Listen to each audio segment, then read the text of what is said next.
हरे कृष्ण। आप सभी भक्तजनों का स्वागत है आज के सत्र में। तो पहले सेशन थोड़ा सा लाइव लगाना पड़ेगा, 1 मिनट पॉज करनी पड़ेगी। हरे कृष्ण। आप सभी भक्तजनों का, सभी भागवतों का, सभी वैष्णवों का स्वागत है आज के सत्र में। तो सत्र का शुभारंभ हम पहले मंगलाचरण से आरंभ करेंगे। ओम अज्ञानतिमिरान्धस्य ज्ञानाञ्जनशलाकया चक्षुरुन्मिलितं येन तस्मै श्रीगुरुवे नमः। श्रीचैतन्यमनोभीष्टं स्थापितं येन भूतले स्वयं रूपः कदा मह्यं ददाति स्वपदान्तिकं। वन्देऽहं श्रीगुरुः श्रीयुतपदकमलं श्रीगुरुन् वैष्णवांश्च श्रीरूपं साग्रजातं सहगण रघुनाथान्वितं तं सजीवम् साद्वैतं सावधूतं परिजनसहितं कृष्ण चैतन्य देवम् श्री राधा कृष्ण पादान सहगण ललिता श्री विशाखान्वितांश्च नमः ओम विष्णुपादाय कृष्ण प्रेष्ठाय भूतले श्रीमते भक्ति वेदांत स्वामिन्निति नामिने नमस्ते सारस्वते देवे गौरवाणी प्रचारिणे निर्विशेष शून्यवादी पाश्चात्य देशतारिणे नमो महावदान्याय कृष्ण प्रेम प्रदायते कृष्णाय कृष्ण चैतन्य नाम्ने गोर्त्विषे नमः। हे कृष्ण करुणा सिंधो दीनबंधो जगत्पते गोपेश गोपिका कांत श्री राधा कांत नमोस्तुते। तप्त कांचन गौरांगी श्री राधे वृंदावनेश्वरी वृषभानुसुते देवी प्रणमामि हरिप्रिये वाञ्छाकल्पतरुभ्यश्च कृपा सिन्धुभयेव च पतितानां पावनेभ्यो वैष्णवेभ्यो नमो नमः। जय श्री कृष्ण चैतन्य प्रभु नित्यानंद श्री अद्वैत गदाधर श्रीवासादि गौर भक्त वृंद। हरे कृष्ण कृष्ण कृष्ण हरे हरे हरे राम राम राम हरे हरे। हरे कृष्ण कृष्ण कृष्ण हरे राम राम राम हरे हरे। हरे कृष्ण कृष्ण कृष्ण हरे राम राम राम हरे हरे। ओम नमो भगवते वासुदेवाय। ओम नमो भगवते वासुदेवाय। ओम नमो भगवते वासुदेवाय। नारायणं नमस्कृत्य नरं चैव नरोत्तमम् देवीं सरस्वतीं व्यासं ततो जयमुदीरयेत्। नष्टप्रायेष्वभद्रेषु नित्यं भागवत सेवया भगवते उत्तमश्लोके भक्तिर्भवति नैष्ठिकी। हरे कृष्ण। आप सभी भक्तजनों का, सभी भागवतों का, सभी वैष्णवों का आज के भागवत संघ में ग्रंथ श्रीमद् भागवतम महापुराण की कक्षा में हार्दिक स्वागत, हार्दिक अभिनंदन। तो हम कर रहे हैं, हम पढ़ेंगे आज श्रीमद् भागवतम महापुराण का पहले स्कंद का दूसरा अध्याय जिसका नाम है दिव्यता तथा दिव्य सेवा। उसका श्लोक संख्या 14 यानी कि 14 वर्ष नंबर को अपनी मंदबुद्धि के द्वारा समझने का प्रयास करेंगे। तो शुरू करते हैं 14 नंबर का श्लोक। तस्मादेकेन मनसा भगवान् सात्वतां पतिः श्रोतव्यः कीर्तितव्यश्च ध्येयश्च पूज्यश्च नित्यदा। अतः मनुष्य को एकाग्रचित्त से उन पूर्ण पुरुषोत्तम भगवान के विषय में निरंतर श्रवण कीर्तन स्मरण तथा पूजन करना चाहिए जो भक्तों के रक्षक हैं। ठीक है जी। भक्तन विनीता माता जी पहुंचे हैं? ओके, नहीं आए, नहीं तो बुक रीडिंग कर रही थी। चलो कोई बात नहीं। हाँ,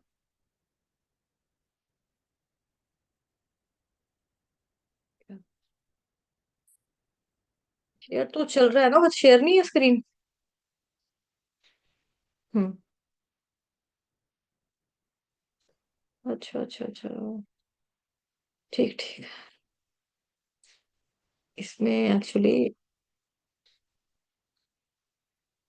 ये जो है ना, यहाँ से प्रॉब्लम हो रहा है। समझ आ गया। ठीक।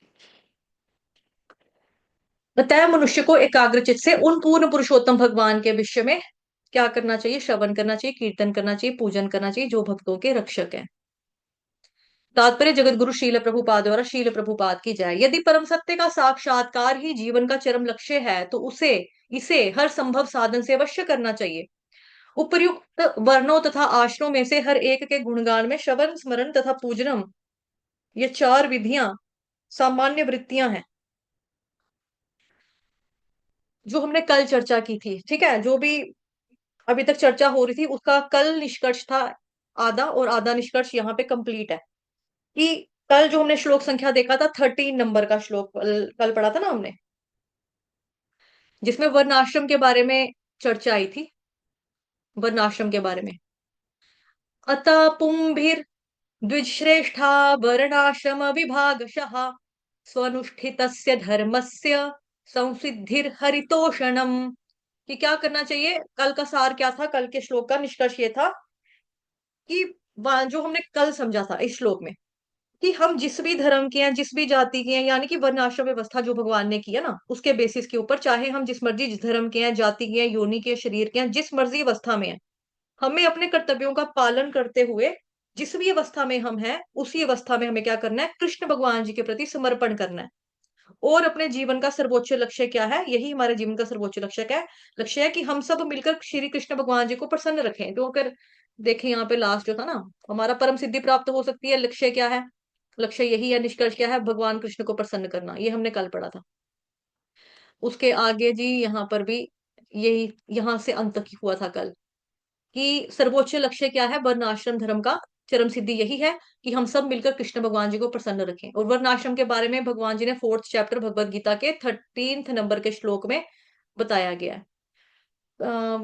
व्हाट्सएप ग्रुप में ऐड होने का माध्यम बताएं। प्रभु जी वहां पे लिंक है ना उसका? अ, ठहरो मैं दे रही हूँ, 1 सेकंड रुकिए।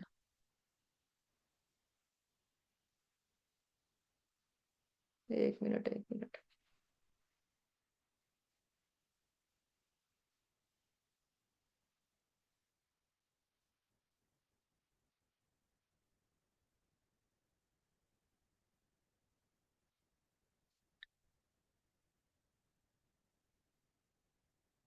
ठीक है, यहाँ पे भाव्य प्रभु ने दे दिया। अच्छा चलो ठीक है, विकास प्रभु ने दिया, ओके। ये आ गया। ठीक है प्रभु जी, ये है, यहाँ से आपको करना है। ठीक है, मैंने एवरीवन को आई होप शेयर किया हो, एक पर्टिकुलर एक को ना किया हो कहीं। हाँ एवरीवन सबको कर दिया, जो नहीं है उसमें चैनल में वो आ सकता है। तो आज के श्लोक में हमको बता रहे, तस्मा दे के न मनसा भगवान सात्वताम पति ही श्रोतव्य कीर्तितव्यश्च ध्येय पूज्यश्च नित्यदा। तो ये चार तरीके हैं बताए हैं यहाँ पे, जो वर्ण आश्रम, जो भी जब हमने कल वर्ण आश्रम के बारे में चर्चा की थी, उसमें हमें क्या करना है, हर एक में क्या बताया जाता है। किसी भी हम जाति के हैं, किसी भी हम कोई भी हमारा गुण और कर्म के हिसाब से कोई भी हम प्रोफेशन को चूज करके बैठे हुए हैं, किसी भी धंधे में हम हैं, काम करते हैं, तो हमारी चार ही टेंडेंसीज होती हैं हर एक मनुष्य में। ये चार टेंडेंसी जो है ना, श्रवण, कीर्तन, ध्यान करना, पूजा करना, ये सब में पाई जाती है, सामान्य वृत्तियां हैं। वृत्तियां का मतलब क्या होता है कि वर्ण आश्रम धर्म के अनुसार जो हमारा कर्तव्य होता है, जो हमारी ड्यूटीज होती हैं, जो उसको पालन करते हैं, उसको बताया। ठीक है, तो चाहे हम जिस मर्जी धर्म के हो, जिस मर्जी आश्रम में हो, वर्ण आश्रम में हो, हम हमें ये चार चीजें सब में पाई जाती है, हर एक जीवात्मा में होती है। क्या क्या टेंडेंसी होती है भगवान जी का, ये सॉरी, गुणगान करना, श्रवण करना, स्मरण करना, पूजन करना। ये चार, गुणगान करना, श्रवण करना, पूजन करना और स्मरण करना, ये चार सब में होती है। ठीक है, तो इन जीवन के सिद्धांतों के बिना कोई भी नहीं रह सकता। इन जीवन के सिद्धांतों के बिना कोई भी नहीं रह सकता। जीवों के कार्यकलाप जीवन के इन्हीं चार विभिन्न सिद्धांतों में व्यस्त रहने में निहित है। विशेष रूप से आधुनिक समाज में मुख्यतः सारे कार्यक्रम श्रवण तथा कीर्तन पर ही मुख्यतः आधारित है।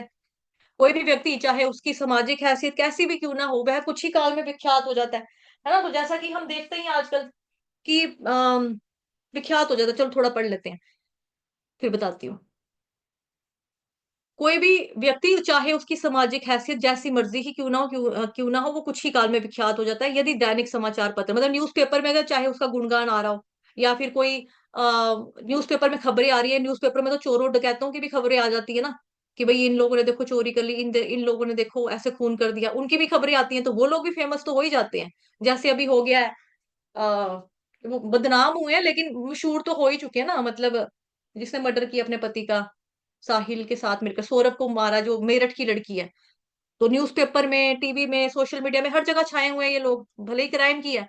तो वही बताया जा रहा, चाहे ये गुणगान झूठे हो या सच्चे हो, बट खबरें आ जाती हैं, चाहे कोई साधारण व्यक्ति कोई ना हो। अब कोई जो भी इंसान उसकी लड़के की शक्ल देख रहा है, वो क्या कह रहे हैं, क्या है ये चीज, नशेड़ी सा, गुत्त रखी हुई, इतने बड़े बाल रखे हुए, कौन है ये, क्या है ये, इस लड़की को क्या पसंद आया, इतना अच्छा पति था उसका, क्या था, नेवी ऑफिसर था या कुछ था ना, बेल्ट फोर्स में ही था मेरे ख्याल से। तो फिर भी देखो क्या हुआ।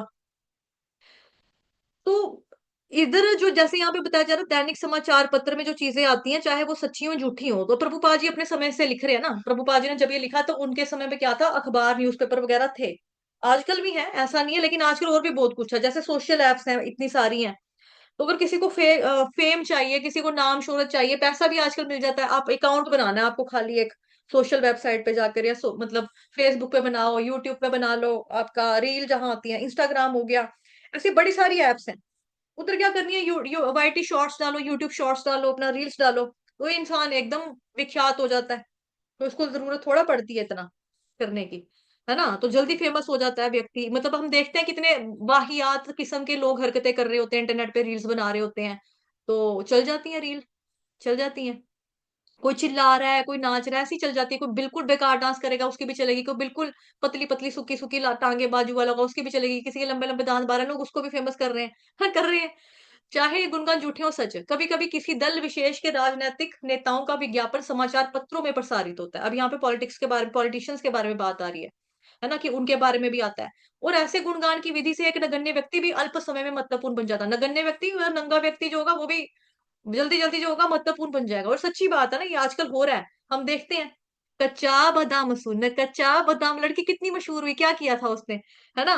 एक ये था पाकिस्तानी सिंगर, बद्दो बद्दी आए हाय ओए होए, बद्दो बद्दी कितनी जल्दी फेमस हो गया। क्या था गाने का, ना सिर था ना पैर था, लेकिन फेमस हो गया, है ना। आजकल एक और रील वायरल हुई है, उसको पूछा जाता है कि इनकी एजुकेशन कितनी है, तो उसको बोलना चाहिए ना शी इज ग्रेजुएट, वो कहती है she is education is graduation.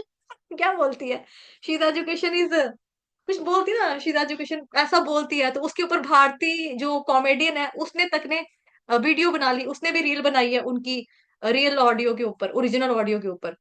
तो वही बताया जा रहा ना कि यहाँ पर तो कोई भी बंदा फेमस हो जाएगा कुछ ही समय में।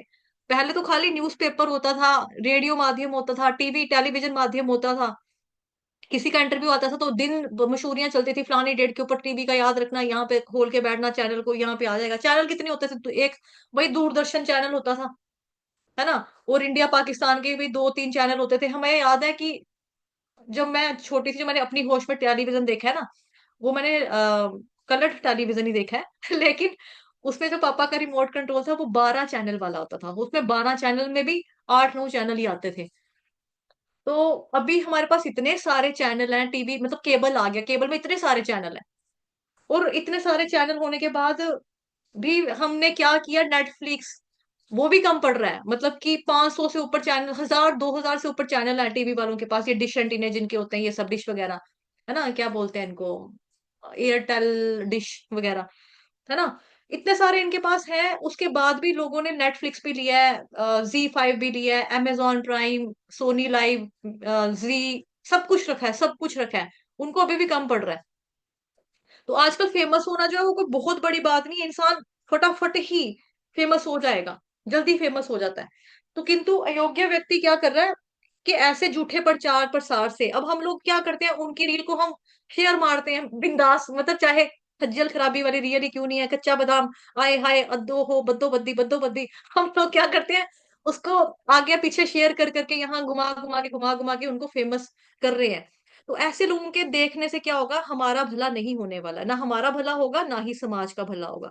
चाहे जितना मर्जी आप उसको सेलिब्रिटी बना लो दिन रात, वो आप सोचो ये गरीब है, ये बढ़ना चाहिए कुछ, इसका किसी में योग्यता होती भी है, देखो किसी में टैलेंट होता भी है, हुनर होता है, किसी किसी में तो नहीं होता, किसी किसी में तो मौजू मेले के लिए लोग कहते हैं इसकी शक्ल कैसी है, इतना काला, चलो इसको आगे बढ़ा दो। एक पान गुटखा बाबू वाला भी फेमस हुआ था टिकटॉक पे बहुत पहले।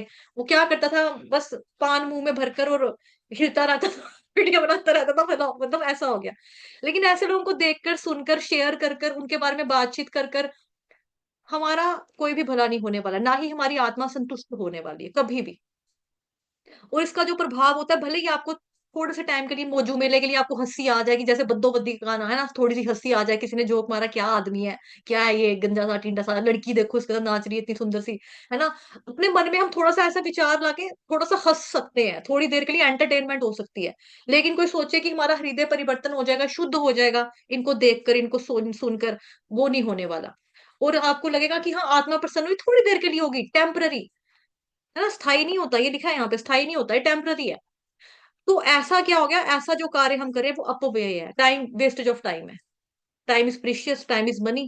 तो हम क्या कर रहे हैं, समय का बर्बादी कर रहे हैं और कुछ नहीं कर रहे। तो गुणगान किसका होना चाहिए, गुणगान तो उन पूर्ण पुरुषोत्तम भगवान श्री कृष्ण का करना चाहिए, जिन्होंने हमारे सामने प्रकट होने वाली प्रत्येक वस्तु की सृष्टि की, मतलब जो चीज भी हम देखते हैं, चाहे वो जड़ है चाहे वो चेतन है, सचराचरम हेतु नानेन कौन्तेय, भगवान ने 9 चैप्टर में बताया हमको कि जो भी चीजें चर है अचर है, सब कुछ मैं ही हूं बनाने वाला। अहम बीज प्रदः पिताः, ये भगवान कह रहे हैं कि मेरे द्वारा ही सृष्टि की जो रचना है वो होती है, ऐसा तो नहीं है ना, मतलब भगवान के द्वारा ही होती है। तो हम इसकी विस्तृत व्याख्या श्रीमद् भागवतम महापुराण का जो पहला श्लोक है, जन्माद्यस्य वाले के प्रथम श्लोक में ही कर चुके हैं। जन्माद्यस्य यतोन्वयादितरतश्च चार्थेष्वभिज्ञ स्वराट् तेने ब्रह्महृदाय आदिकवये मुह्यन्ति यत्सूरयः तेजो वारिमृदां यथा विनिमयो यत्र त्रिसर्गो मृषा धाम्ना स्वेन सदा निरस्तकुहकम् सत्यम परम धीमहि। तो परम सत्य के बारे में जानना बेसिकली, कि परम सत्य कौन है, परम सत्य क्या है, परम सत्य की अनुभूति जो है वो क्या होती है ना, इसके बारे में हमने परसों वाले श्लोक में डिटेल में चर्चा की थी, परम सत्य के बारे में कि परम सत्य क्या है ना, परम सत्य कौन है, परम सत्य कौन है, कृष्ण भगवान है परम सत्य। परम सत्य का मतलब सत्यम परम दीम ही। जब भी परम सत्य की बात आती है तो जो सत्य होता है वो तीनों कालों में सत्य ही होता है, चाहे वो पास्ट काल या मतलब भूतकाल, भविष्य काल और वर्तमान काल, तीनों काल, वो तीनों काल में सत्य रहने वाला होता है। उसमें किसी भी तरह की चेंजेस कभी भी नहीं आती हैं, जैसे हमारे अंदर चेंजेस आती हैं, हम लोग धीरे धीरे, हमारी एज बढ़ रही है, हम लोग बूढ़े हो रहे हैं, है ना, जितनी मर्जी को सुंदर लड़की हो, ऐश्वर्या राय क्यों ना हो, उसकी भी जवानी ढलेगी, उसके ऊपर बड़ा बुढ़ापा चढ़ेगा, हमको अच्छी नहीं लगेगी। अभी सलमान खान के कितनी दुनिया फैन है, भाईजान भाईजान भाईजान, एक उसने फोटो उसकी आगी, मतलब क्या बोलते हैं इनका, जो प्रेस वाले होते हैं, मीडिया वाले, हाँ मीडिया वाले, इन्होंने एक फोटो उसकी डाली जिसमें उसकी ना हल्की हल्की वाइट दाढ़ी नजर आ रही है, आंखों के नीचे मांस लटक रहा है। तो लोगों ने कहा हाँ भाईजान बुढ़ा हो गया अब हमारा, अब इसको फिल्मों से संन्यास लेना, मतलब कि कर लेना चाहिए, क्या बोलते हैं, रिटायर हो जाना चाहिए, अब नहीं इसको आना चाहिए। जितनी मर्जी को सुंदर हो, ऐश्वर्या राय ही क्यों ना हो, फिर भी हमको बाद में फीकी लगने लगेगी, क्योंकि उसकी ब्यूटी जो है ना परमानेंट रहने वाली नहीं है। तो भगवान पूर्ण पुरुषोत्तम भगवान श्री कृष्ण ना, भगवान कौन है, जिसके अंदर षड ऐश्वर्य है। षड ऐश्वर्य में उनका एक ऐश्वर्य है ना सुंदरता का, कि पूर्ण रूप से सुंदर है भगवान, और सुंदरता बनी रहती है, चेंज नहीं ना हो रहे हैं वो, उसमें परिवर्तन नहीं आ रहा, इसीलिए हमारे अंदर परिवर्तन आ रहा है। हम सबके अंदर आता है, पहले हम छोटे थे बच्चे, फिर धीरे धीरे हमारी एज बढ़ रही है, बुढ़ापे की तरफ हम जा रहे हैं, फिर मृत्यु की तरफ चले जाएंगे। तो धीरे धीरे संसार जो है छिन्न होता जाता है, लेकिन भगवान जो है उनका कभी पतन नहीं होता। ये कानून, ये चीजें भगवान पर लागू नहीं होती, वो तो उल्टा हर घड़ी नए होते जाते हैं। हर घड़ी भगवान की शक्ति और ज्यादा बढ़ जाती है, हर घड़ी वो और ज्यादा सुंदर लगते हैं, हर घड़ी उनका वैराग्य और ज्यादा आ जाता है, उनकी इंद्रियों में बल सब एक साथ बढ़ जाता है, और उन इंद्रियों के माध्यम से वो अलग अलग नए नए कार्यों को करने में समर्थ होते हैं भगवान। ये है भगवान, परम सत्य भगवान, है ना, सत्यम परम धीमहि, ये है। तो अन्यों का गुणगान करने या अन्यों के विषय में सुनने की प्रवृत्ति को गुणगान के वास्तविक लक्ष्य परमेश्वर की ओर मोड़ना चाहिए, कि अगर आपको सुनने का मन है, क्योंकि जैसा कि बताया कि ये टेंडेंसी है जीवात्मा के अंदर, ये चार चीजें जो है जीवात्मा के अंदर है हर एक में, उपर्युक्त वर्ण जो हमने कल वर्ण आश्रम पढ़े थे, उसमें से हर एक व्यक्ति में क्या है? गुणगान, श्रवण, स्मरणम और पूजनम। पूजना, पूजा करना, ये चार विधियां सामान्य, सामान्य वृत्तियां मतलब कॉमन है। ये नहीं है कि मेरे अंदर है सुनना, मेरे को पसंद है, आपको सुनना पसंद नहीं है। सुनेगा तो व्यक्ति कुछ भी सुनेगा तो सुनेगा, सुनना तो उसको है। जीवात्मा का स्वभाव है ना ये। अब जो भक्त होते हैं वो भगवान के लिए चार चीजें करते हैं, और जो भक्त नहीं होते वो चार चीजें संसार के लोगों के लिए करेगा। चाहे वो उसका कोई खास हो, उसका कोई फेवरेट बॉलीवुड स्टार हो, उसका कोई प्लेयर हो, फेवरेट क्रिकेटर हो, पॉलिटिशियन हो कोई, या वो अपने लिए करेगा। लेकिन ये चीजें, चार चीजें चलती हमेशा हैं: गुणगान, श्रवण, स्मरण और पूजनम। ये चार चीजें हमेशा होती हैं। कीर्तन करना, गुणगान करते हैं, लेकिन किसी दूसरे का करेंगे तो वो टेम्पररी है, उससे कोई संतुष्ट नहीं हो सकता। कोई ये मतलब नहीं हो सकता ना, क्योंकि ये जो गुणगान है, ये महिमा है, ये कुछ समय के लिए है। संतुष्ट तभी नहीं हो रहा क्योंकि कुछ समय के लिए होती है ये। बाद में वही इंसान बुराई करने लगता है। जैसे मैंने आपको भी ऐश्वर्या राय का एग्जांपल दिया, सलमान खान का एग्जांपल दिया। बूढ़े हो गया, पहले कितने अब नहीं मन करता यार इनको देखने का, बुढ़े हो गया, अब इनको फिल्मों में नहीं आना चाहिए।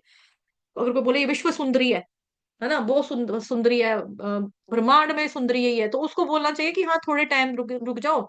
जैसे अभी ऐश्वर्या राय मम्मा बन गई है, तो उसकी बेटी की शादी हो तो उसको कहना दोबारा से आप ना शो में आना या पार्टिसिपेट करना कि कौन सुंदर है, ब्यूटीफुल, जो सुंदरता की जो होती है कंपटीशन होते हैं ना, विश्व सुंदरी की प्रतियोगिता में हिस्सा लेना। तो कौन जीतेगा? फिर थोड़ा जीतेगी वो।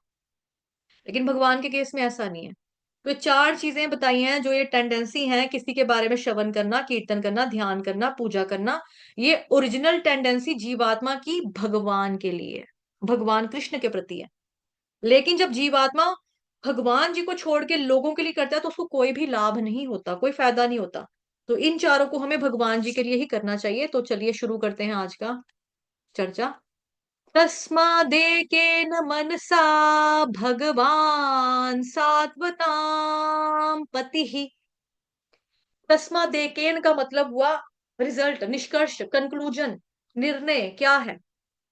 मतलब हमको यही करना है। देखिए अगर यहाँ पे तस्मात का मतलब क्या बताया, अतः, ता, सो, देयरफॉर। फैसला क्या है? फैसला है मनसा, अपने मन को एकाग्र करो, अपने मन को एकाग्र करो। हमें अपने मन को लगाना चाहिए। कहाँ लगाना चाहिए? पूर्ण पुरुषोत्तम भगवान श्री कृष्ण में हमें अपना मन को लगाना है। मन को भगवान में लगाना है, भगवान की भक्ति में लगाना है, ये बहुत ज्यादा जरूरी है। तो भगवान ने तो श्रीमद् भगवत गीता में जगह जगह पर बोला है, बहुत बार बोल दिया भगवान ने ये चीज कि मेरे अपने मन को मेरे में लगाओ, अपने मन को मेरे में लगाओ। लेकिन हमारा मन क्या करता है? भगवान कहते हैं मन मना ही मत भक्त, है ना, मन मना ही मत भक्त। तो हम कहते हैं हमारा मन ही मना कर देता है कि हमने नहीं लगना। हमारे साथ उल्टा हो जाता है। भगवान गीता में जगह जगह बता रहे हैं कि अपने मन को मेरे में लगाओ। हरे कृष्णा। भक्तन विनीता माता जी पहुंची? हम्म, नहीं है, चलिए ठीक है, कोई बात नहीं, मैं ही पढ़ लेती हूँ। तो ये जो श्लोक लिया है यहाँ पर आप सामने देख रहे हैं स्क्रीन पे, थर्ड चैप्टर का श्लोक नंबर 6 और 7 है। इसमें भी भगवान जी मनसा शब्द का इस्तेमाल कर रहे हैं, मनसा। ठीक है, अभी हम समय का अभाव होने की वजह से हम श्लोका की तरफ नहीं जाएंगे, हम उसके उच्च उधर चले जाते हैं, अनुवाद पढ़ते हैं। जो कर्म इंद्रियों को तो वश में करता है, किंतु उसका मन, जिसका मन इंद्रिय विषयों का चिंतन करता रहता है, वह निश्चित रूप से भगवान स्वयं को धोखा देता है और मिथ्याचारी कहलाता है। उसने व्यक्ति ने क्या किया कि अपनी कर्म इंद्रियों को वश में कर लिया कि ये नहीं करना, वो नहीं करना, मतलब गांधी जी के 3 बंदर, वो तो बन गया, है ना, कंट्रोल कर लिया कि नहीं करूंगा। लेकिन मन जो है ना, वो अभी भी सब्जेक्ट मैटर के बारे में सोच रहा है। काश हो जाता, काश मिल जाता, काश पा लेता, काश देख लेता, काश दर्शन हो जाते उसके। तो इसी चीज का चिंतन कर रहा है। तो वो क्या है? वो खुद को धोखा देने वाला इंसान है। और 7 श्लोक में भी भगवान क्या कह रहे हैं?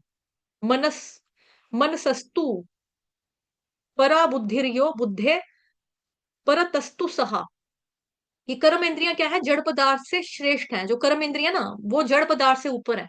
और मन किससे श्रेष्ठ है? मन इंद्रियों से बढ़कर है। अब यहाँ पे जैसे चर्चा की भगवान ने पहले वाले श्लोक में इधर, कि कर्म इंद्रियों को वश में करना लेकिन मुश्किल है, इंद्रियों को भी वश में करना मुश्किल है, लेकिन लोग कंट्रोल कर रहे हैं। लेकिन मन जो है, मन फिर भी उनका उसी इंद्रिय विषय में लगा हुआ है। कि मान लो कि किसी ने बोला कि मीट नहीं खाना, है ना, या जुआ नहीं खेलना, या बोल दिया आपको शराब नहीं पीनी, लेकिन आप सोच रहे हो कि हाँ मैंने नहीं पीनी, लेकिन मन कर रहा है काश पी लेता, मुझे मिल जाए। जैसे मान लो कि किसी के घर में किसी के हस्बैंड को कोई प्रॉब्लम होगी, उसको डॉक्टर ने ड्रिंक करने के लिए मना किया। अब हस्बैंड जो है वाइफ से डर रहा है कि काश ये घर में नहीं होती, कहीं निकल जाए ना 5-10 मिनट के लिए, किसी औरत के पास चली जाए बातें करने, गली मोहल्ले में, मेरे को दाव लगे, मैं अब निकालूं बोतल, फटाफट मार लूं, एक एक क्या बोलते हैं, पैग लगा लूं मैं, मेरा हो जाए।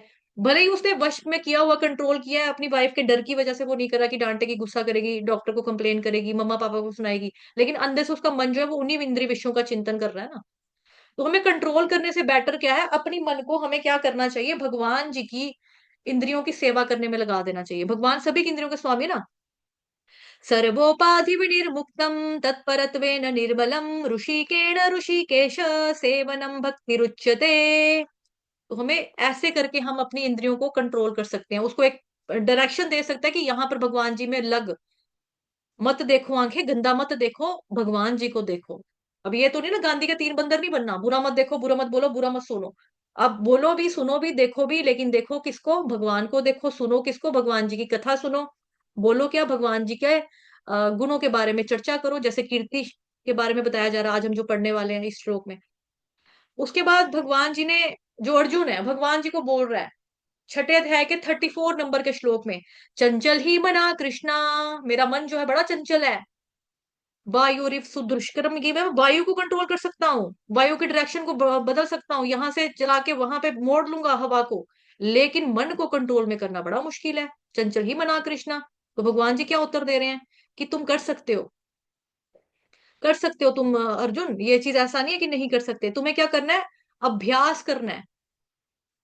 असंशयम महाबाहो, भगवान कह रहे हैं हाँ कोई शक नहीं है इसमें अर्जुन, की मन को कंट्रोल करना मुश्किल है, इसमें कोई डाउट नहीं है। मनो, मनो का मतलब क्या हुआ, मन, मन की बात हो रही ना यहाँ पे, हमें बोला जा रहा है मन को भगवान में लगाओ, तो मन जो है भगवान कह रहे हैं कि हाँ मुझे मालूम है अर्जुन, मन जो है ये बड़ा ज्यादा जालिम चीज है, ठीक है, ये बहुत ताकतवर है, बहुत शक्तिशाली है, इसको कंट्रोल करना, दुर दुर्निग्रहम, दुर्निग्रहम, इसको कंट्रोल करना, इसको काबू करना कठिन है, इसको चलाना बड़ा कठिन है, क्योंकि ये चंचल है ना।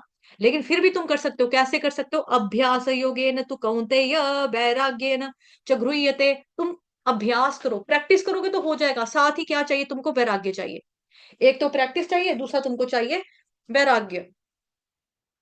तो जब ये वैराग्य की बात आ रही है तो आपको मालूम लग रहा है कि जो आपका हमने पढ़ा था अभी भागवतम महापुराण में ना, आज जो हमारा भागवतम महापुराण में आज हमारा श्लोक है 14 नंबर का, जब हमने 7वें नंबर का श्लोक पढ़ा था उसमें भगवान जी ने बता दिया था, मतलब उसमें हमें सूत गोस्वामी जी ने बता दिया था, मतलब नैमिषारण्य के ऋषियों को सबको बता दिया था, ठीक है, कि वासुदेवे भगवती भक्ति योग प्रयोजितः जन्यत याशु वैराग्यै ज्ञानै च यद हैतुकम्। कि भगवान कृष्ण की भक्ति करो, आपके अंदर ऑटोमेटिकली ज्ञान भी आएगा, आपको वैराग्य भी मिलेगा, ठीक है। तो जो चीज भगवान जी यहाँ पर बता रहे हैं कि अर्जुन अभ्यास करो, प्रैक्टिस करो, तो आ जाएगा कंट्रोल में, और साथ ही वैराग्य लाना पड़ेगा, मतलब जो चीजें तुम्हारी भक्ति के अनुकूल नहीं है उसका त्याग भी करना पड़ेगा। लेकिन हमें क्या बताया जाता है कि भाई आपको त्याग नहीं हो रहा है, ठीक है, मत करो, भक्ति करते रहो, ऑटोमेटिकली ज्ञान और वैराग्य अपने आप आ जाएगा, फिर हो जाएगा। ऐसे ही भगवान जी ने श्रीमद् भगवत गीता अध्याय 12, ये श्लोक आप सबको आता है, सबने लर्न किया हुआ है, 12 के 8वें नंबर के श्लोक में भगवान ने बताया था, मय्येव मन आधस्व, तुम्हारा मुद्दा मन चल रहा ना, मय्येव मन आधस्व मयि बुद्धि निवेशय निवसिष्यसि मय्येव अत ऊर्ध्वन्न संशयः। कि मुझे भगवान में अपने चित्त को स्थिर करो, अपनी सारी बुद्धि को मुझ में लगाओ, इस प्रकार तुम निसंदेह सदैव मुझ में वास करोगे, है ना, ये भी भगवान ने बताया। और भगवान ने 9 चैप्टर का 34 नंबर का श्लोक है, तो रिसेंटली आपने 5-6 दिन ही हुए हैं इसको डिटेल में पढ़ा है, सुबह वाली क्लास में, मॉर्निंग की क्लास में, है ना। मन्मना भव मद भक्तो मद्याजी मां नमस्कुरु मामे वैश्यसि युक्तैत्वम् आत्मनम मत परायण, कि अपने मन को, भगवान कह रहे हैं मन मना, अपने मन को मना ले, मना अपने मन को, अपने मन को मनाकर क्या कर, मेरे में चिंतन करो, मेरा चिंतन करो, मेरा भक्त बनो, मेरे को नमस्कार करो, मेरी पूजा करो, इस तरह से तुम मेरे को पक्का प्राप्त कर लोगे। तो यहाँ पे भगवान कह रहे हैं मन मना, अपने मन को मना, अपने मन को मनाओ कि मेरी भक्ति करे, और हमारा मन हमारे केस में क्या कर देता है, मना, मैं नहीं करूंगा, मना कर देता है, इनकार कर देता है ना। लेकिन हमें करना है, हमें फिर भी लगाना है, अभ्यास योगेन तु कौन्तेय, इस तरह से हमें अपने मन को भगवान जी की सेवा में लगाना है।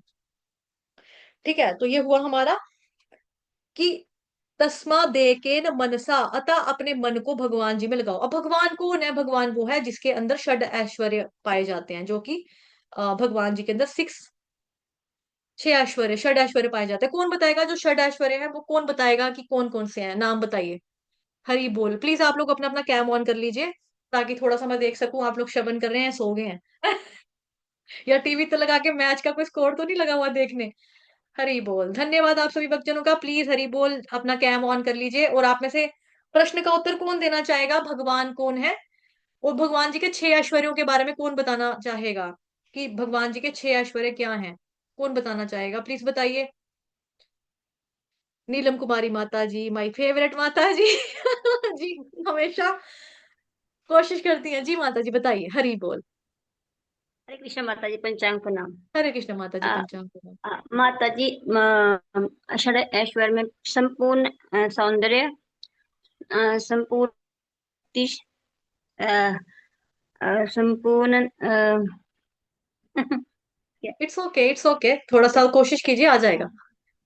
अ, अ, सोचिए सोचिए। बाकी लोगों से निवेदन, अपना कैम ऑन कर लीजिए। प्रदीप मित्तल प्रभु जी, सोनू कुमार, ज्योति पांडे, मानसी माता, बीना माता जी, नामिका, काना किशोरी, देवीदासी, रोनी जोशी। ठीक है। फिर विकास अग्रवाल, चंद्रमौली प्रभु, सुमन माता जी, सुजाता, गीता माता जी, दर्शना चौधरी, नवीन गोपाल दास प्रभु जी, सीमाचार्य जी, अनन्य भक्ति, देवीदासी, काना राठौड़, कन्हैया राठौड़ और अर्जुन कपूर, पीयूष देवनाथ। जी माता जी, सोचा आया आंसर, उत्तर आया? संपूर्ण संपूर्ण ऐश्वर्य हम्म। तीन हो गए, तीन हो गए। माता जी पता नहीं कैसे भूल गया, मुझे आते हैं सारे। भगवान में फुल ताकत तीन। है। भगवान देखो, आप सीधे सोचो, भगवान को हम भगवान क्यों माने? क्यों बोले भगवान को भगवान? उनके पास ऐसी क्या बात है जो उनको भगवान कहना? क्यों माने? क्योंकि भगवान जी के पास ज्ञान है, आदि ज्ञान। हाँ, संपूर्ण गोविंदमादि ज्ञान। पुरुषम। हाँ, संपूर्ण ज्ञान है। भगवान जी हाँ, खूबसूरत है। अभी मैंने एग्जाम्पल दी थी कि बाकियों का समझ गए। जो होगा वो ढल जाएगा, स्किन वो सुंदर नहीं रहते, बाकियों की सुंदरता खत्म हो जाती है एज के साथ साथ। भगवान की जी सुंदरता जी कायम रहती है, वो तो दिन ब दिन हर पल क्या हो रहे हैं? जी खूबसूरत हो रहे हैं। हमारे केस में क्या जी है? जी हर घड़ी बदल रही है धूप, जी, जिंदगी हम माता ढल जी। रहे हैं, लेकिन संपूर्ण भगवान की बढ़ संपूर्ण रही है। वैराग्य, वैराग्य भगवान भी की है बढ़ रही है। संपूर्ण। हाँ, वैराग्य है। भगवान जी श्री राम ने 1 मिनट नहीं लगाया कि भाई, जब उनको बोला गया कि आपको वनवास जाना, उन्होंने बोला ठीक है मैं भी चला जाता हूँ, चले गए, कुछ भी लेकर नहीं गए। है ना? जी माता कृष्ण जी। भगवान के अंदर वैराग्य संपूर्ण। कितना ज्यादा है। उनको अर्जुन ने बोला कि भाई मेरे को आप चाहिए अपने सारथी के रूप में, भगवान उसका हाथ हाँक रहे हैं, भक्त वत्सल है भगवान, वैराग्य भगवान है, चल पीछे हो, मैं तो राजा हूँ, तेरा हाथ रथ तेरा ड्राइवर बनूंगा इधर, भगवान ने बोला। भगवान के अंदर वैराग्य है, पूर्ण वैराग्य है। यश जी भगवान माता जी, फेमस। माता जी, माता जी। संपूर्ण यश भी है। हाँ जी माता जी, हाँ, यश, संपूर्ण। संपूर्ण यश। अब भगवान जो है वो इतने फेमस है कि भगवान चोरी भी करते हैं, लोग उनकी बुराई भी करते हैं। देखो देखो, मतलब नास्तिक लोग जो बुराई करते हैं, इनका भगवान तो चोर है, माखन चोर है। क्या बोलते हैं, गोपियों के वस्त्र वस्त्र का करते था ऐसे, फिर भी फेमस है। उस उसमें ये अगर बोलेगा कि माखन चोर या कृष्ण, तो सबको पता लगेगा कृष्ण कौन है ना? तो भगवान जी के अंदर संपूर्ण मात्रा में क्या है? वैराग्य है, यश है, ज्ञान है, सौंदर्य है, बल है, ऐश्वर्य है। ये सब चीजें जो है भगवान जी को भगवान हम बोलते हैं। भगवान भगवान है। तो ये है भगवान। तो इसी भगवान का हमको क्या करना है? तस्मा दे के न मनसा, भगवान, अपने मन को इस वाले भगवान में हमें लगाना है। ठीक है। सात्वताम पति ही, सात्वताम पति ही। अब सात्वताम पति ही का मतलब क्या हुआ? अभी देखो, जैसे सात्वताम पति का मतलब है कि सात्वताम बोला गया है कि भक्तों को, भक्त, भगवान जी के जो शुद्ध भक्त हैं उनको सात्वताम, कि जो भगवान जी के शुद्ध भक्त हैं उनके वो क्या है? पति ही। भगवान रक्षक है। भगवान भक्तों के पति यानी रक्षक है। केवल रक्षक ही नहीं है मतलब प्राणियों के, सिर्फ प्राणों के रक्षक ही नहीं है, सभी चीजों के रक्षक है ना भगवान। पालक है, वही है। सृष्टि रचयिता वही है, पालने वाले वही है। पूर्ण पुरुषो, ये जो आपका पुरुषोत्तम योग चैप्टर है भगवत गीता का, पूरा चैप्टर उसी पे बेस्ड है कि तुम लोग जो खाना खाते हो उसमें रस भरने वाला मैं हूँ। आप लोगों को खाना खा के जो एनर्जी आती है वो एनर्जी डालने वाला मैं हूँ। सब्जियों में रस देने वाला मैं हूँ। खाना जो आप खाते हो आप उसको पचाने वाला मैं हूँ। सूरज चंद्रमा की रोशनी करने वाला मैं हूँ। सब कुछ तो भगवान बता रहे हैं कि भी मैं हूँ, मैं हूँ, मैं हूँ। तो सात्वताम यानी पूरे मन से और एकाग्रता के साथ परम सत्य भगवान श्री कृष्ण, जो कि सत्यम परम धीमहि का ध्यान करते हुए अपना जिंदगी जीवन व्यतीत करते हैं, उनको बोला जाता है सात्वताम। वो सात्वताम कहलाते हैं। उनका एक ही काम होता है, क्या? कि पति कृष्ण, पति यानी कि जो कृष्ण भगवान है, जो सबके पालक है, जो सबके रक्षक है ना, भगवान जी ने 9 चैप्टर के 17 नंबर के श्लोक में भी बताया। पिताहमस्य जगतो माता धाता पितामहः वेद्यं पवित्रमोंकार रुक्साम यजुरेव च, कि मैं इस ब्रह्मांड का पिता, माता, आश्चर्य तथा पितामह हूँ। आज सुबह भी हमने पढ़ा था ना, पितामह हूँ, है ना। पर पितामह हूँ, आज वाले श्लोक में हमने पढ़ा था, जो श्लोक आज का 10 चैप्टर का 6 नंबर का श्लोक है ना, उसमें तात्पर्य में बता रहे हैं प्रभुपाद जी की, भगवान बता रहे हैं कि भगवान क्या है, पर पितामह। जैसे हमारा हम है, हमारे पापा पिता, हमारे दादू पितामह, और दादू के पापा पर पिता, परदादा। तो भगवान कह रहे हैं मैं परदादा मैं हूँ। तो मैं ज्ञेय हूँ, मैं जानने योग्य हूँ, शुद्धि करता हूँ, ओंकार हूँ, मुझसे ही ऋग्वेद सामवेद और यजुर्वेद भी है। तो यही भगवान यहाँ पे बता रहे हैं ना कि मैं कौन हूँ। पिता हमस्य जगतो माता धाता पितामहः। और बहुत फेमस जो है हमारा, त्वमेव माता च पिता त्वमेव त्वमेव बंधु च सखा त्वमेव त्वमेव विद्या द्रविणम तमेव त्वमेव सर्वम मम देव देव। यहाँ पे भी हमें यही पता लगता है कि भगवान ही सब कुछ है, कि आप ही हमारे जो कुछ भी यहाँ पे। ठीक है, तो साधवताम पति ही का मतलब क्या होता है? साधवताम पति ही का मतलब है कि जो भगवान श्री कृष्ण की नित्य सेवा करते हैं, भक्ति में लगे रहते हैं, शुद्ध भक्ति है करते हैं, शुद्ध सेवक हैं, भगवान जी के सेवा में लगे रहते हैं, नित्य सेवक हैं। तो शुद्ध भक्तों को सातवां बोला गया है, और पूर्ण रूप से भक्तों की सुरक्षा प्रदान करने वाले हैं भगवान। लेकिन ये जो पूर्ण भक्त होगा, ये कौन होगा? जिसने सरेंडर किया है भगवान जी को, मतलब समर्पण किया हुआ है, वो भगवान जी के संरक्षण में रहेगा। जो सरेंडर करेगा, जो पूर्ण रूप से समर्पित है वो, तो भगवान उसको सुरक्षा प्रदान करते हैं। ये हमने यहाँ पर भी पढ़ा है। कहाँ पे पढ़ा है ये हमने? ये हमने पढ़ा है जी इस श्लोक में, 9 चैप्टर के 22 नंबर के श्लोक में। अनन्याश्चिन्तयन्तो माम ये जनाः पर्युपासते तेषां नित्याभियुक्तानां योगक्षेमं वहाम्यहम्। कि भगवान क्या करते हैं, जो मेरे भक्त होते हैं उनकी जो जरूरतें उसको मैं पूरा करता हूँ, और जो उनके पास है मैं उसकी क्या करता हूँ, मैं रक्षा करता हूँ, भगवान कह रहे हैं। ठीक है, भगवान रक्षा करते हैं। तो जो भगवान इतने अच्छे हैं, इतने महान है, उसके बारे में हमें क्या करना है? जो सबके क्या है, सात्वताम पति ही, तुम हो एक अगोचर सबके प्राणपति, सभी की रक्षा करने वाले हैं। ठीक है, तो भक्तों को क्या करना चाहिए? भक्तों को ये 4 चीजें करनी चाहिए: श्रोतव्य, कीर्तितव्य, ध्येय, पूजश्च। ये 4 चीजें भक्तों को करनी चाहिए। और कैसे करनी चाहिए? नित्यदा। नित्यदा शब्द जो है यहाँ पे महत्वपूर्ण है, कि रेगुलरली करनी है, रोज करनी है, निरंतर करनी है। नित्य का मतलब होता है हमेशा करना। ऐसा नहीं है कि थोड़ा सा कर लिया फिर छोड़ दिया, ब्रेक ले लिया ना, करना ही करना है। नित्यदा का मतलब ही यही है कि नित्य करना, कॉन्टिन्यूसली करना, कॉन्स्टेंटली करना, श्रवण करना है, रोज करना है। अब जो नित्यदा वर्ड है ना, ये इन तीनों के साथ है। नित्य श्रवण करना है, नित्य कीर्तन करना है, नित्य भगवान जी की पूजा करनी है, नित्य भगवान जी का ध्यान लगाना, नित्य स्मरण करना है। नित्य नित्य नित्य नित्य नित्य, चारों चीजों के आगे नित्य वर्ड सबके लिए कॉमन है, इन चारों के लिए कॉमन है। एक के साथ सबके साथ है ये नित्य वर्ड। तो नित्य भगवान जी का होना चाहिए, श्रवण हमें करना है। ठीक है, और श्रवणम के बारे में जो है, ये श्री राम भगवान जी जो है ना, भगवान श्री राम इनसे पूछते हैं। एक मिनट, श्रोतव्य के बारे में चर्चा और इसको हाईलाइट कर लेते हैं। श्रोतव्य, भगवान श्री राम भारद्वाज मुनि से पूछते हैं कि मैं कहाँ पे रहूं। तो भारद्वाज मुनि उनको 13 स्थान बताते हैं कि जहां पर भगवान श्री राम रहे। तो उसमें से जो पहला स्थान है ना, कि आप उन भक्तों के हृदय में रहो जिनका कान जो है समुद्र के समान है, विशाल समुद्र के समान है। क्यों? क्योंकि समुद्र में बहुत सारी नदियां आती है ना, मिलती हैं उसमें।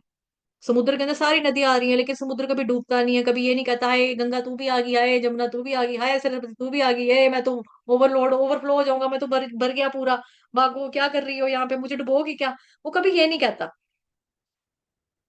है ना। तो सागर से, सागर में आके सब कुछ मिलता है, लेकिन सागर कहाँ जाते हैं, कहाँ जाता है, किससे मिलता है, ये किसी को नहीं पता। एक पुराना फेमस बॉलीवुड का सॉन्ग सॉन्ग भी है ना, ओहरे ताल मिले नदी के जल से, नदी मिले सागर से, सागर मिले कौन से जल से, कोई जाने ना, किसी को नहीं पता। तो हमें क्या करना है, समुद्र की तरह बनना है। समुद्र जिस तरह से ओवरफ्लो नहीं होता, उसी तरह से हमें भी अपना जो हियरिंग है, श्रवण है, बहुत डीप बनाना चाहिए। रेगुलरली हमको हियरिंग करनी चाहिए, और जितना श्रवण करें उतना कम है। तो एक्चुअली तो श्रवण जो बहुत ज्यादा जरूरी है, बहुत ज्यादा जरूरी है ना। और कितना करना है वो यहाँ पे बताया जा रहा है कि कितना करना है, नित्यदा, रेगुलरली करना है। ये नहीं सोचना कि भाई आज का हो गया, हमारा श्रवण कर लिया, हो गया, ठीक है, अब हमने पढ़ ली थी भगवत गीता, पता लग गया उसमें भगवान ने क्या है, भागवतम पढ़ ली एक बार, लग गया पता क्या करना है, अब क्या करना है, वही तो बार बार बोल रहे हैं, भगवान कृष्ण ही पूर्ण पुरुषोत्तम भगवान है, ठीक है, अब छोड़ो, अब कितना सुनना है। ऐसा नहीं करना। यहाँ पे वर्ड दिया जा रहा है नित्यदा। अगर जो नित्यदा करेगा ना, वही तो बोला, उसी को तो बोला सात्वताम, उसी को बोला सात्वताम, वही तो भक्त है, शुद्ध भक्त भगवान का, जो रेगुलरली श्रवण कर रहा है। तो हमें भरना नहीं है अपना कि भाई हम भर गए, बस अब हो गया हमारा, हमने अब छूट गए, अब नहीं हमने करना। ऐसा नहीं है। भगवान के बारे में श्रवण करना है, विदाउट ब्रेक करना है, निरंतर करना है, कॉन्स्टेंटली करना है, कॉन्टिन्यूसली करना है, डेली करना है, रेगुलरली करना है, ज्यादा से ज्यादा करना है, हमेशा करते रहना है। कभी भी ये चीज जो है छोड़नी नहीं है, श्रवण करना, जब तक आप परफेक्ट नहीं हो जाते। जो परफेक्ट होता है वो भी करता है। इवन हमने अपने शिक्षक गुरु को देखा हो, जो कि खुद सन्यासी हैं, वो भी अपने गुरु महाराज के चरणों में बैठ के श्रवण करते हैं। अब आज तक करते हैं। करना चाहिए, करना होता है। ठीक है। और दूसरा सवाल ये आता है कि श्रवण करना किससे है, श्रवण किससे करें। तो श्रवण आपको करना चाहिए प्रमाणिक सोर्सेज से। प्रभुपाद जी का लेक्चर सुनो, गुरु महाराज जी का लेक्चर सुनो, जिनसे आप लोग गाइडेंस ले रहे हो, जो आपके शिक्षक गुरु हैं, उनसे लेक्चर सुनो। है ना। ऐसा नहीं कि यूट्यूब पे जाके ढूंढो कि ये क्या करना है, वो कैसे करना है, तो ऐसे ही सुनना शुरू हो जाए, ऐसा नहीं है। प्रमाणिक सोर्स से हमको सुनने की जरूरत है। दूसरा ये है कि जैसे यहाँ पे बताया कि नित्यदा, नित्यदा का मतलब क्या हुआ, रेगुलरली श्रवण करें, बहुत इंपॉर्टेंट है नित्यदा वर्ड। क्यों बार बार फोकस किया जा रहा है इस पे, बिकॉज ये तीनों चारों के साथ है ये वर्ड। जैसे हमें ज्यादा से ज्यादा सुनना है। अब जैसे क्या होता है कि बारिश होती है ना, बारिश में हम छोटा सा चम्मच लेकर अगर बाहर चले जाएं पानी भरने के लिए, और एक बाल्टी लेकर चले जाएं, तो दोनों में फर्क है ना। तो हमें पात्रता बढ़ाने की जरूरत है। अगर चम्मच लेके जाएंगे तो चम्मच जितना पानी आएगा, और चुल्लू जिसको बोलते हैं मुट्ठी, मतलब अपना हथेली का ऐसे बनाते हैं, डूंगा सा, कटोरा सा, तो चुल्लू पर पानी आएगा, उसको क्या करेंगे। तो हमें पात्रता को बढ़ाने की जरूरत है। पात्रता बढ़ाने का मतलब है कि आप ज्यादा से ज्यादा सुन रहे हैं, लेकिन किससे सुन रहे हैं, प्रमाणिक स्रोत से सुनना चाहिए, उसी से सुन रहे हैं। अगर आप बाल्टी लेकर चले गए, तो बाल्टी में अगर बहुत सारे छेद हैं, टब लेकर चले गए, टब में बहुत सारे होल हुए हैं, छेद हैं उसमें, तो कोई फायदा नहीं है। अब छेद यहाँ पर क्या है, छेद होता है इन अटेंटिवनेस। जब आप अलर्ट हो, अलर्ट नहीं हो, अच्छे से श्रवण नहीं कर रहे हो। जैसे हम लोग क्या करते हैं, हियरिंग के बीच में मल्टीटास्किंग करने की कोशिश करते हैं, अन्य बहुत सारी चीजें करने करते हैं, सुनते सुनते कर रहे होते हैं, क्लास में मोबाइल यूज करते हैं, तो उससे आवाज तो हमारे कानों में आ रही है, उससे आवाज तो हमारे कानों में आ रही है, लेकिन दिल में नहीं जा रही है, दिल में नहीं जाएगी। तो जैसे पानी बाल्टी में गया, लेकिन सही गया तो है पानी आपकी बाल्टी में, लेकिन छेद होने की वजह से पानी जो है साथ साथ में बाहर भी आ रहा है। तो इसीलिए बहुत ध्यान से सुनना है और अपराध से बचना है। जितना ज्यादा हम अपराध से बचेंगे, उतना ज्यादा हम इस दिव्य ज्ञान को, नॉलेज को हम रिटेन कर सकेंगे। अगर अपराध से बचेंगे तो, अगर नहीं बचेंगे तो फिर नहीं कर पाएंगे। तो श्रवण करना तो बहुत बहुत बहुत ज्यादा इंपॉर्टेंट है, बहुत ज्यादा इंपॉर्टेंट। ठीक है। तो श्रवण हमको रेगुलरली करना है, डेली बेसिस पे करना है। अब नित्य शब्द के बारे में भगवान ने बहुत जगह पे बताया है। 6 चैप्टर में भगवान ने बताया, युक्त तमो मताहा, युक्त तमो लगे रहो, मतलब युक्त तमो का मतलब लगे रहो। श्रद्धावान भजते यो माम स मे युक्त तमो मताहा। समस्त योगियों में अत्यंत श्रद्धा पूर्वक वो पराए ना, जो अपने अंतकरण, अंतकरण किसको, मन में मेरे विषय में सोचता है। दोबारा मन के बारे में भी आ रही है ना बात यहाँ पे। और कैसी आ रही है, लगा रहता है, युक्त रहता है, ये देखो युक्त। जो भगवान जी के बारे में अपने मन में सोचता रहता है, भगवान कह रहे हैं, वही मेरी प्रेमा भक्ति करता है, वही योग में मुझसे परम अंतरंग रूप में युक्त रहता है, और वही सबसे ऊंचा है, यही मेरा मत है, भगवान ये बता रहे हैं। ठीक है, ये चीज भगवान बता रहे हैं। और भगवान ने 8 चैप्टर में बताया, 8 चैप्टर के श्लोक नंबर 14 में, अनन्य चेता सततम, सततम शब्द का मतलब क्या है, लगे रहो कॉन्टिन्यूसली। नित्य युक्त, नित्य युक्त का मतलब क्या है? कॉन्टिन्यूसली, बिना रुके। नित्य, एक ही श्लोक में भगवान तीन तीन बार बता रहे हैं, एक ही श्लोक में तीन तीन बार बता रहे हैं। अनन्य चेता सततम यो माम स्मृति नित्यशः, कि जो मेरा स्मरण लगातार करता है, तस्याहम सुलभ पार्थ नित्य युक्त योगिनः। ऐसे इंसान के लिए मैं क्या हूं? सुलभ हूं। जो अनन्य भाव से निरंतर मेरा स्मरण करता है, उसके लिए मैं सुलभ हूं, क्योंकि वही मेरी प्रेमा भक्ति, मेरी भक्ति में प्रवृत्त रहता है। ये भगवान बता रहे हैं। ठीक है। उसके बाद भगवान यहाँ पे भी बता रहे हैं, अनन्याश्चिंतयन्तो माम, अनन्याश्चिंतयन्तो माम, नित्य युक्ताभियुक्ता नाम। यहाँ बता रहे हैं नित्य युक्ताभियुक्ता नाम की, एक तो अनन्य भाव से करना, दूसरा नित्य अभियुक्ता नाम। कि जो लोग अनन्य भाव से क्या कर रहे हैं, मेरा दिव्य स्वरूप का ध्यान करते हो, निरंतर मेरी पूजा करते हैं, उनकी जो आवश्यकताएं हैं उसको मैं पूरा करता हूँ, जो उसके पास है उसकी मैं रक्षा करता हूँ। ये भी भगवान ने बताया। अब यहाँ पे सततं कीर्तयन्तो माम यतन्तश्च तुडव्रताः नमस्त्यन्त्यश्च माम भक्त्या नित्य युक्ता उपासते। यहाँ पे वर्ड क्या बता रहे हैं? सततं, लगातार। और क्या करना है? नित्य युक्ता। ये दोनों वर्ड सेम मीनिंग है ना। सततं का मतलब निरंतर, नित्य युक्ता का मतलब करना है, करते रहो। नित्य युक्त, हमेशा रत रहो, हमेशा लगे रहो उसमें। किसमें लगे रहो? भगवान बता रहे हैं ये महात्मा क्या करते हैं, मेरी महिमा का। ये महात्मा कौन से? वही जो हमें आज जो हम पढ़ रहे हैं यहाँ पर, जिसको बोला गया है साधवताम, जिसको साधवताम पति, जिसके बारे में साधवताम, ये साधवताम के बारे में चर्चा हो रही है। यही महात्मा मेरी महिमा का नित्य कीर्तन करते हुए दृढ़ संकल्प के साथ प्रयास करते हुए मुझे नमस्कार करते हैं, भक्ति भाव से मेरी निरंतर पूजा करते हैं, भगवान बता रहे हैं। और भगवान ने 12 चैप्टर में भी बताया। श्री भगवान उवाच, सेकंड श्लोक में, श्री भगवान उवाच मय्या वेश मनो ये माम नित्य युक्ता उपासते श्रद्धया परयोपेतास्ते मे युक्त तमामताः। तो यहाँ वर्ड क्या आ रहा है? नित्य युक्ता उपासते। उसमें क्या करना है? युक्त, लगे रहते हैं, ये लगे रहते हैं। भगवान बता रहे हैं जो लोग अपने मन को मेरे साकार रूप में एकाग्र करते हैं। तो देखो मन की बात भी आ रही है, जो हमने श्लोक में आज पढ़ा, तस्मादे के न मनसा भगवान सात्वताम पति। तो भगवान मनसा के बारे में बता रहे हैं, मनसा के बारे में भी बता रहे हैं, नित्य युक्त के बारे में भी बता रहे हैं, और साथ ही भगवान नित्यदा शब्द के बारे में भी बता रहे हैं। ऑलरेडी बताते जा रहे हैं, कितनी बार से कितनी बार बताते आ रहे हैं, लेकिन हमें बार बार हमें रिवाइज करना चाहिए। लगातार हमें उसको चिंतन करना चाहिए कि हाँ भगवान ने बताया पहले भी। हमें समझ नहीं आता, हमें याद नहीं रहता, वो हमारी मेमोरी का कसूर है। तो हमारी मेमोरी का अगर कसूर है तो कोई चीज हम अभ्यास योगेन तु कौन्तेय, अभ्यास करेंगे तो आएगा। तभी अभ्यास कर रहे हैं। भगवान कह रहे हैं जो लोग अपने मन को मेरे साकार रूप में एकाग्र करते हैं, श्रद्धा पूर्वक मेरी पूजा करते हैं, है ना, वे मेरे द्वारा परम सिद्ध माने जाते हैं। तो सोच लो कि यहाँ पर नित्यदा शब्द जो है वो कितना इंपॉर्टेंट है। और नित्यदा शब्द इन तीनों के लिए है, श्रवण के लिए भी है, कीर्तन के लिए भी है, ध्यान के लिए भी है, पूजा के लिए भी है, चारों के लिए। इन चारों के लिए नित्यदा वर्ड है। इसी चीज को देखो, हमें बोला जाता है ना, नित्यम भागवत सेवया, नित्यम भागवत सेवया, नित्य आपको भागवतम महापुराण की सेवा करनी है। भागवतम पुराण की सेवा कैसे करनी है? श्रवण करके, उसको पढ़कर। दोनों रूप से हो सकती है, सुनकर भी और पढ़कर भी।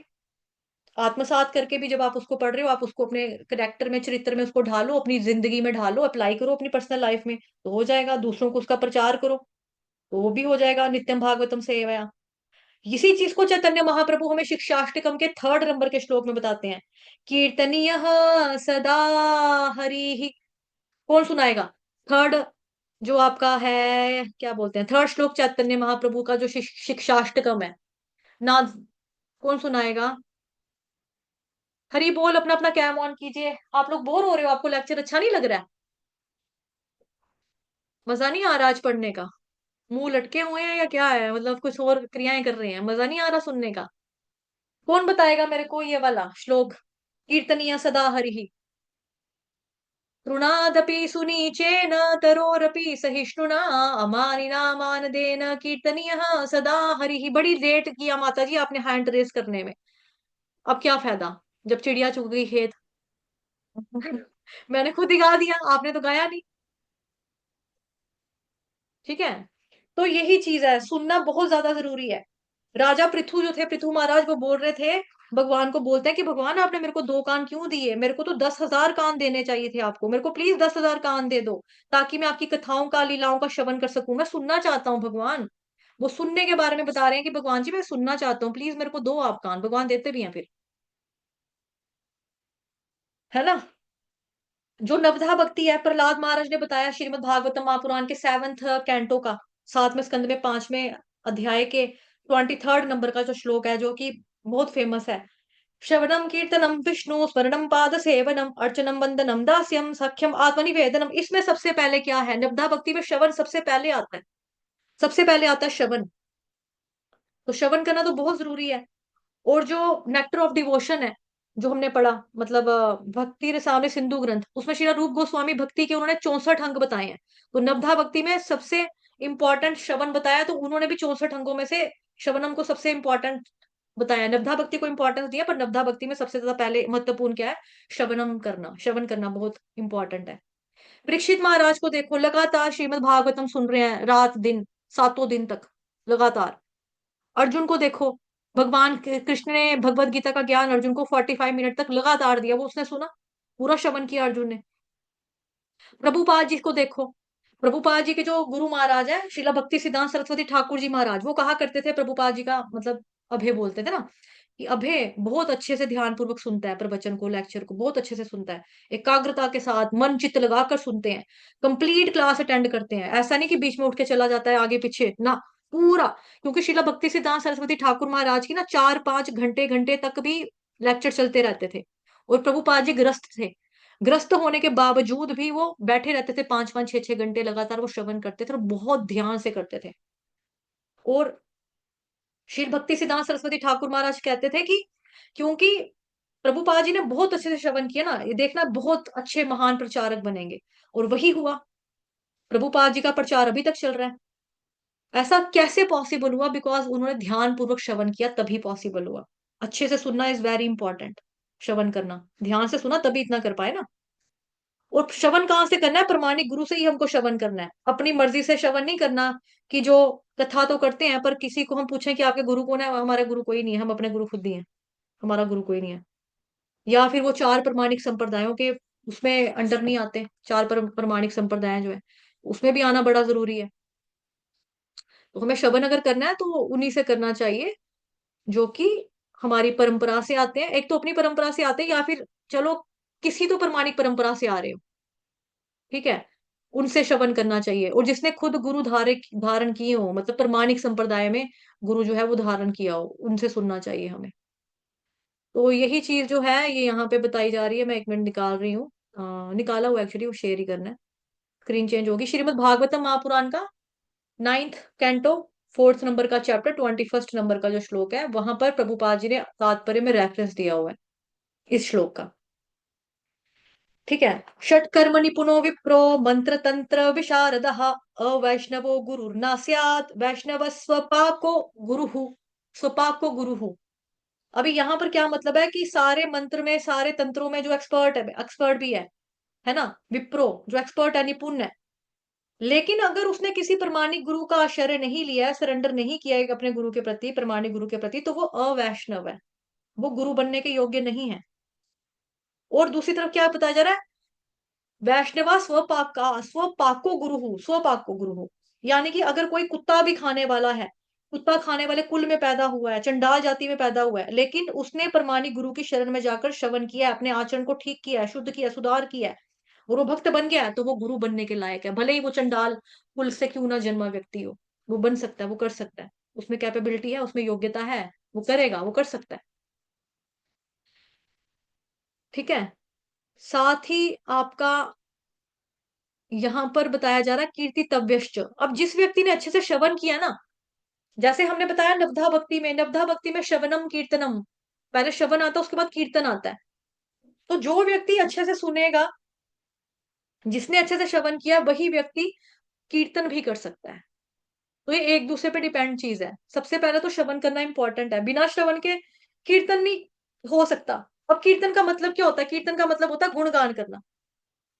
और जिस व्यक्ति ने स्पिरिचुअल मास्टर से सुना है, गुरु शिष्य परंपरा में जिसको सुना है, वो कीर्ति कर सकता है, यानी भगवान का गुणगान करने के योग्य होगा। बिना श्रवण के तो वो कीर्ति भी नहीं कर सकता ना, आपको कैसे कहाँ से पता लगेगा। जब आपको भगवान के बारे में नहीं पता, तो आप उसका गुणगान कहाँ से कर लोगे, मालूम ही नहीं है भगवान कौन है, भगवान कितने महान है पता ही नहीं है, कुछ नहीं पता, तो गुणगान कैसे करेंगे। गुणगान करने के लिए भी हमें उनके गुणों के बारे में पता होना चाहिए ना, तभी तो हम गुणगान करेंगे। ऐसे कैसे कर लेंगे? उसके बाद है ध्येय। ध्येय का मतलब हो गया ध्यान लगाना। ध्येय का मतलब क्या हुआ? ध्यान लगाना, यानी स्मरण करना, भगवान जी का स्मरण करना। हम कैसे स्मरण करते हैं? हरे कृष्ण कृष्ण कृष्ण हरे हरे, हरे राम राम राम हरे हरे, या ध्यान लगाते हैं, चिंतन करते हैं, मनन करते हैं, सोचते हैं भगवान के बारे में, मानसिक, उससे भी हम करते हैं। अब जैसे बिना श्रवण के कीर्तन नहीं कर सकता ना, वैसे ही बिना श्रवण के ध्यान या स्मरण भी पॉसिबल नहीं है।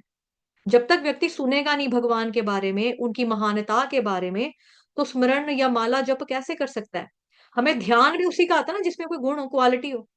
अगर हमें भगवान के नाम, गुण, लीला, रूप, स्वरूप के बारे में मालूम ही नहीं है, पता ही नहीं है, तो स्मरण कैसे कर पाएंगे? कर ही नहीं सकेंगे। बहुत जरूरी है, ये भी उसी के ऊपर बेस्ड है चीज। उसके बाद है पूज्यश्च।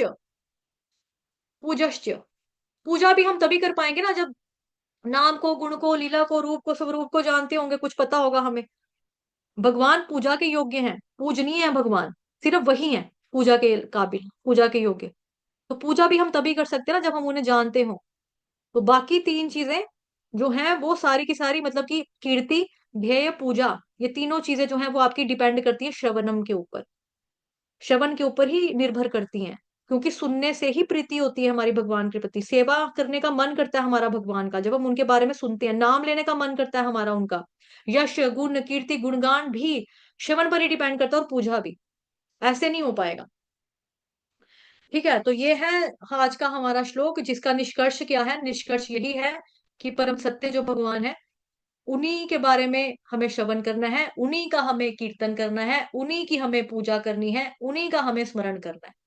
और कैसे करना है? नित्य युक्ता उपासते सततं कीर्तयन्तो माम, कितना कुछ देखा हमने, नित्य नित्य नित्य नित्य। भगवान गीता से बताते आ रहे हैं, और भागवतम शुरू हो गया है ना, पढ़ते पढ़ते। तो भगवान लगातार बता रहे हैं, नित्य युक्ता उपासते, युक्त युक्त नित्य नित्य, ये जगह जगह भगवान बता रहे हैं।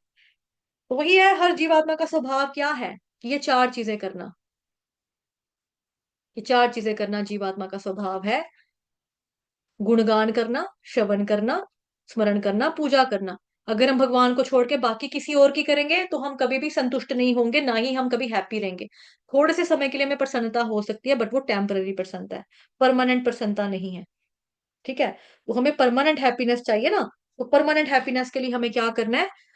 हमें भगवान को छोड़कर लोगों के लिए नहीं करना, हमें खाली भगवान के लिए करना है। इन चारों चीजों को, श्रवण को, कीर्तन को, पूजा को, ध्यान को, हमें भगवान जी के लिए लगाएंगे ना, अगर ये करेंगे तो हमें पूर्ण सिद्धि मिलेगी, पूर्ण परम सिद्धि मिलेगी, तो वास्तविक आनंद की प्राप्ति होगी। तो थोड़े समय की खुशी रहकर हमें क्या करना है? जो आज है कल नहीं है। वो तो हाथ में पकड़ी हुई बर्फ की तरह ना, आपने बर्फ हाथ में पकड़ी, लेकिन मुट्ठी खोली तो बर्फ पानी बन गया, बर्फ तो रही नहीं। वैसे ही है बाकी लोगों का गुणगान करना, बाकी लोगों के बारे में कीर्ति कीर्ति करना, यश करना, अपयश करना, उनके प्रति श्रद्धा रखनी, उनकी पूजा करनी, उनका श्रवण करना। वो वैसा ही है जैसे हाथ में बर्फ पकड़ी, मुट्ठी खोली तो बर्फ पानी बन गई है, कुछ नहीं बचा पीछे। ठीक है जी। तो चलिए फिर चलते हैं। वांछा कल्पतरुभ्यश्च कृपा सिन्धुभयेव च पतितानां पावनेभ्यो वैष्णवेभ्यो नमो नमः। अनंत कोटि वैष्णव वृंद की जय, जगत गुरु शील प्रभुपाद की जय, श्री कृष्ण चंद्र भगवान की जय, ग्रंथराज श्रीमद् भागवतम महापुराण की जय, आप सभी भक्तों की जय, आज के आनंद की जय। हरे कृष्ण।